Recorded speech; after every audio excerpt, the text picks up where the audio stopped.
ಇತ್ತೀಚೆಗೆ ಒಂದು ವರದಿ ಬಂದಿದೆ, ಇಂಗ್ಲಿಷು ಕನ್ನಡ ಪತ್ರಿಕೆ ಎರಡರಲ್ಲೂ ಕೊಟ್ಟಿದೆ. 100 ಕೋಟಿ ದೇಶದ ಜನರಿಗೆ, ನಮ್ಮ ದೇಶದ ಜನಸಂಖ್ಯೆ ಇರೋದು 143 ಕೋಟಿ. ಅದರಲ್ಲಿ 100 ಕೋಟಿ ಜನರಿಗೆ ಕೊಂಡ್ಕೊಳ್ತಕ್ಕಂಥ ಆಯ್ಕೆನೇ ಇಲ್ಲ.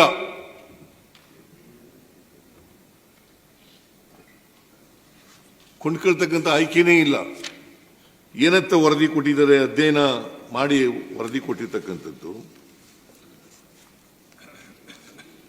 ಮೊದಲ ವರ್ಗದಲ್ಲಿ ಅಂದ್ರೆ ನಮ್ಮ ದೇಶದ ಜನಸಂಖ್ಯೆಯಲ್ಲಿ ಮೊದಲನೇ ವರ್ಗದಲ್ಲಿ 3 ಕೋಟಿ ಕುಟುಂಬಗಳಲ್ಲಿ ಸುಮಾರು 14 ಕೋಟಿ ಜನರಿದ್ದಾರೆ.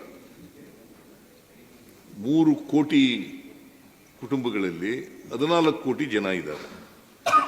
ಅವರ ಸರಾಸರಿ ಆದಾಯ, ವಾರ್ಷಿಕ ಆದಾಯ $15,000. 14 ಕೋಟಿ ಜನರದು. ಅಂದ್ರೆ ಇಂಡಿಯನ್ ರುಪಿನಲ್ಲಿ ಎಷ್ಟಾಗ್ತದೆ ಅಂದ್ರೆ 13 ಲಕ್ಷ ರೂಪಾಯಿ. ಇದು 14 ಕೋಟಿ ಜನರಿಗೆ. ಆಮೇಲೆ 7 ಕೋಟಿ ಕುಟುಂಬಗಳು,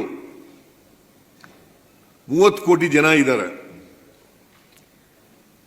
ಈ ವರ್ಗದಲ್ಲಿ ಇವರು ತಲಾ ಆದಾಯ $3,000.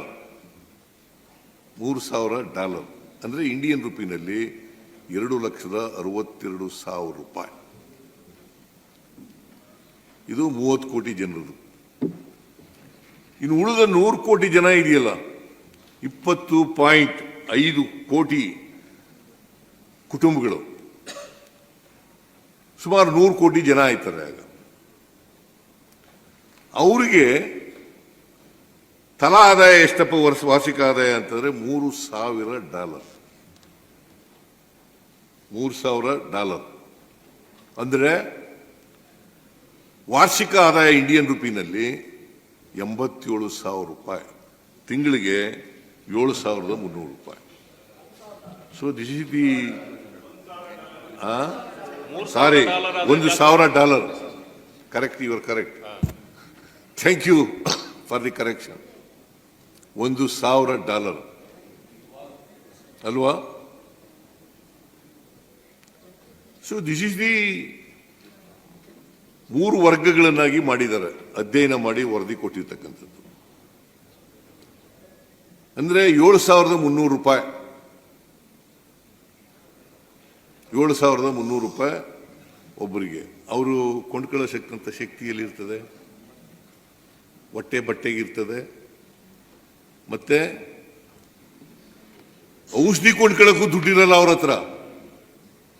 ಕಾಯಿಲೆ ಬಂದ್ರೆ ಔಷಧಿ ಕೊಂಡ್ಕೊಳ್ಳೋಕ್ಕೂ ದುಡ್ಡಿರಲ್ಲ. ಆ ಪರಿಸ್ಥಿತಿಯಲ್ಲಿ ಇರ್ತಕ್ಕಂಥವ್ರು ಅವರು. ಈ ವರ್ಗ 100 ಕೋಟಿ ಜನ. ಈ 100 ಕೋಟಿ ಜನ ಮತ್ತೆ 143 ಕೋಟಿ ಸಮಾನತೆ ಬರಬೇಕು, ಮುಖ್ಯವಾಹಿನಿ ಬರಬೇಕು ಅಂತೆಲ್ಲ ನಾವು ಭಾಷಣ ಮಾಡ್ತೀವಲ್ಲ, ಹೆಂಗ್ ಬರಕ್ಕೆ ಸಾಧ್ಯ ಆಗ್ತದೆ? ಅದಕ್ಕೋಸ್ಕರನೇ ನಾವು ಆರ್ಥಿಕ ಪ್ರಜಾಪ್ರಭುತ್ವ ಕೊಡಲಿಕ್ಕೆ, ಸಾಮಾಜಿಕ ಪ್ರಜಾಪ್ರಭುತ್ವ ಕೊಡಲಿಕ್ಕೆ ಪ್ರಯತ್ನವನ್ನು ಮಾಡಬೇಕು. ಇದು ಒಂದು ಆ ದಿಶಿನಲ್ಲಿ ಒಂದು ಪ್ರಾಮಾಣಿಕ ಪ್ರಯತ್ನ. ಈ ಯೋಜನೆಗಳನ್ನು ಕೊಟ್ಟಿರ್ತಕ್ಕಂಥದ್ದು ಒಂದು ಪ್ರಾಮಾಣಿಕ ಪ್ರಯತ್ನ.